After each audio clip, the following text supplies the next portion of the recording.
नमस्कार, भारत चक्र न्यूज में आपका स्वागत है। मैं हूं आपके साथ चंदेश्वर शर्मा। बिहार विधानसभा चुनाव में महागठबंधन की आंतरिक कहल ने एक ऐसी स्थिति पैदा कर दी है कि आरजेडी नेता तेजस्वी यादव को अपनी ही पार्टी के चिन्ह पर चुनाव लड़ रहे उम्मीदवार के खिलाफ प्रचार करना पड़ेगा।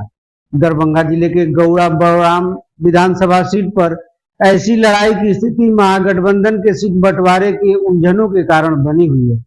पहले आरजेडी ने अपने उम्मीदवार को टिकट दिया, लेकिन बाद में समझौते के तहत मुकेश सहनी के हिस्से में यह सीट आ गई।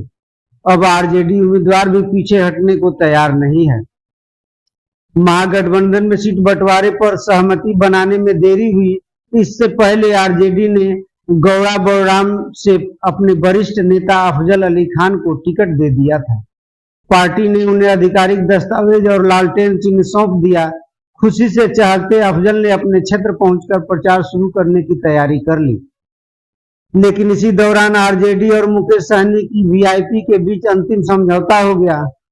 गौड़ा बलराम वीआईपी को मिल गई और महागठबंधन के सभी साझेदारों को उसके उम्मीदवार संतोष सहनी का समर्थन करने के निर्देश दे दिया गया। आरजेडी नेतृत्व के अफजल से संपर्क कर चिन्ह वापस मांग लिया गया और नाम वापस लेने को कहा, लेकिन अफजल ने इनकार कर दिया और नामांकन पत्र दाखिल कर दिया है। निर्वाचन अधिकारियों ने साफ कहा है कि दस्तावेज सही होने के कारण अफजल को रद्द नहीं किया जा सकता। नतीजा ईवीएम पर अफजल अली खान का नाम आरजेडी के लालटेन चिन्ह के साथ रहेगा, जबकि तेजस्वी यादव और अन्य महागठबंधन नेता संतोष सहनी के लिए प्रचार करेंगे। लालू प्रसाद ने मुख्य निर्वाचन अधिकारी को पत्र लिखकर स्पष्ट किया कि सीट वीआईपी को दे दी गई है, लेकिन कानूनी प्रक्रिया ने इसे जटिल बना दिया है। यह घटना महागठबंधन की आंतरिक खींचतान को दिखाता है। बिहार में कुल 243 सीटों पर चुनाव हो रहे हैं और विपक्षी गठबंधन को 2020 की तरह मजबूत एकजुटता की तरह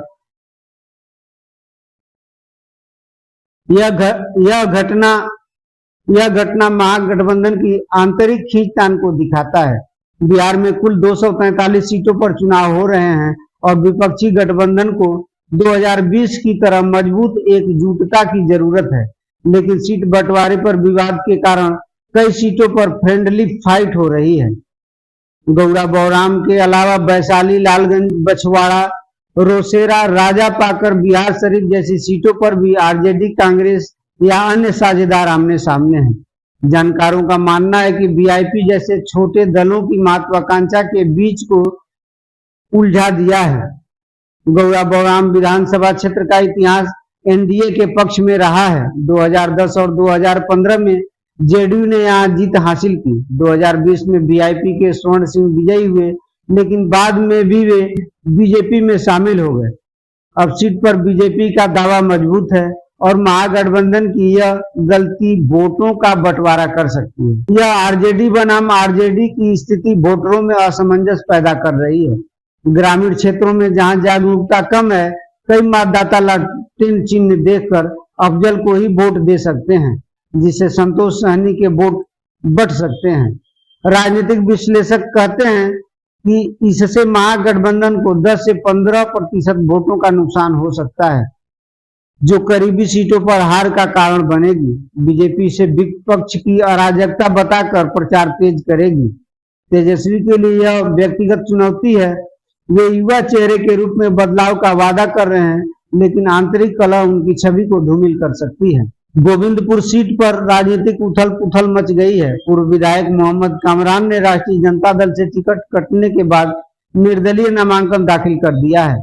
2020 में उन्होंने मुस्लिम यादव वोट बैंक पर मजबूत पकड़ बनाते हुए प्रतिद्वंदी को 33,000 वोटों से करारी शिकस्त दी थी। राजद ने इस पर उनकी जगह कौशल यादव की पत्नी पूर्णिमा यादव को टिकट दिया है, जो यादव परिवार के दबदबे को मजबूत करने की रणनीति लगती है। यह बगावत राजद के वोटों को बांट सकती है। खासकर मुस्लिम मतदाताओं से नाराजगी बढ़ रही है। दूसरी ओर लोक जनशक्ति पार्टी रामविलास ने विनीता मेहता को मैदान में उतारा है।